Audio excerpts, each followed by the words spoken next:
A very pleasant good morning. I hope you all are doing well. Today's video is about a disease identification. बहुत दिनों से I was really worried that why my female flowers of the bottle gourd are dying even without opening. So after a lot of research, I found that this is a disease that has affected my plant. So let's talk about it. You can see the lower leaves of the plant have turned yellow and there are concentric rings that have been formed in between. ये rings brownish हो रहे हैं, इनके margins brown हैं और burnt appearance है. You can also see the veins getting degreened, जिसे हम vein clearing की भी problem कहते हैं. इस disease को हम कहते हैं alternarial leaf spot, जो कि cucurbits में बहुत ही कॉमन डिज़ीज़ है. बहुत आसानी से ये लग जाता है और प्लांट के ईल्ड को, प्लांट के प्रोडक्टिविटी को बहुत इफ़ेक्ट करता है. So this disease was present in my plant in about 2 weeks before, but I couldn't identify it. Upon study, I found that this is alternarial leaf spot of bottle gourd vine, and these spots which are being formed on all the lower leaves, as you can see that the lowermost leaf has turned yellow. There are spots in between the browning concentric rings, and the upper leaves are also turning yellow similarly. This disease is a very common disease. It can easily spread. ये spread कैसे होते हैं? अगर जो आप seeds use कर रहे हैं वो affected हैं प्रीवियस किसी पैथोजन से, ऑल्टरनेरियल पैथोजन से, और इन्हें अच्छे से फंगिसाइड से ट्रीट नहीं किया गया है और नेक्स्ट सीजन प्लांटिंग में इन्हें यूज़ कर लिया जाए तो ये पैथोजन वापस से आ जाता है और प्लांट को इफ़ेक्ट करता है. दूसरा इसका तरीका होता है फैलने का, वो होता है सॉइल से.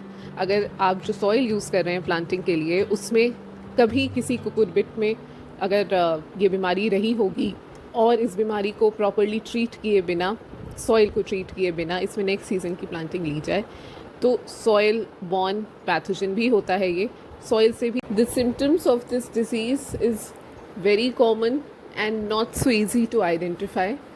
इसमें जो नीचे की पत्तियां हैं वो येलो होने लगती हैं, इनमें बीच में ब्राउन स्पॉट्स आने लगते हैं जो कि बर्न स्पॉट्स होते हैं, और सबसे पहले लोअर लीव्स ही इफ़ेक्ट होते हैं. उसके बाद यंग लीव्स पे इस किसी भी तरह के सिम्टम्स दिखाई देते हैं.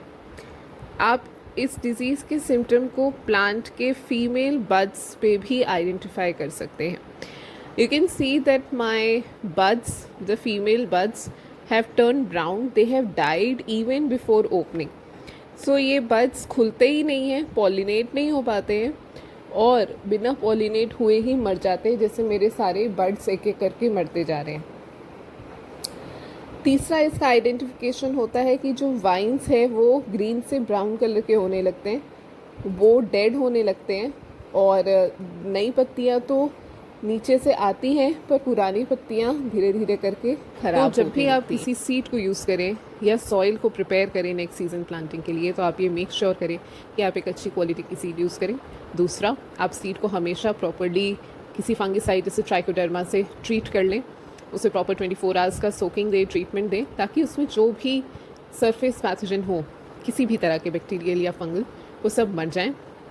अपने आप सॉइल को भी सॉइल सोलराइजेशन करें, यानी अपनी मिट्टी को धूप में बिछाकर 2 से 3 दिन के लिए छोड़ दें ताकि उसमें जो भी पैथोजेनिक स्पोर्स हों या किसी भी तरह के microbes harm. A common question to any disease is how can you treat this problem. See, for any fungal disease the answer is a chemical treatment. आप मैलाथियन यूज़ करिए, कोई हैवी फंगिसाइड यूज़ करिए, dimethoate use करिए, उसके बाद ही इस disease को cure किया जा सकता है. अगर आप कोई ऑर्गेनिक तरीका ढूंढते हैं तो उसमें कोई भी ऑर्गेनिक सोल्यूशन जैसे नीम ऑयल या फंगिसाइड का स्प्रे ये बिल्कुल भी कारगर नहीं होता, क्योंकि ये फंगल डिजीज़ होता है और इसके स्पोर्स काफ़ी एक्टिव होते हैं, तो बिना केमिकल ट्रीटमेंट के इन्हें मारना मुश्किल होता है. हाँ, आप ये कर सकते हैं कि अगर आपकी प्लांट में ये डिज़ीज़ लग गया है तो आप इस प्लांट को डीरूट कर दें, इसे हटा दें. जो plant part the least you could do to get the most out of it is आप इस प्लांट को, इस वाइन की बेल को अपने रूट से अलग कर दें, यानी इसे पूरी तरह से आप डिस्ट्रॉय करें. क्योंकि अगर आप ऐसे प्लांट को ग्रो होने देते हैं तो ना सिर्फ आप एक हैवी इकोनॉमिकल लॉस बेयर करेंगे, बल्कि आप अपने आसपास के प्लांट्स को भी प्रिपेयर कर रहे हैं डिजीज़ इन्फेस्टेशन के लिए।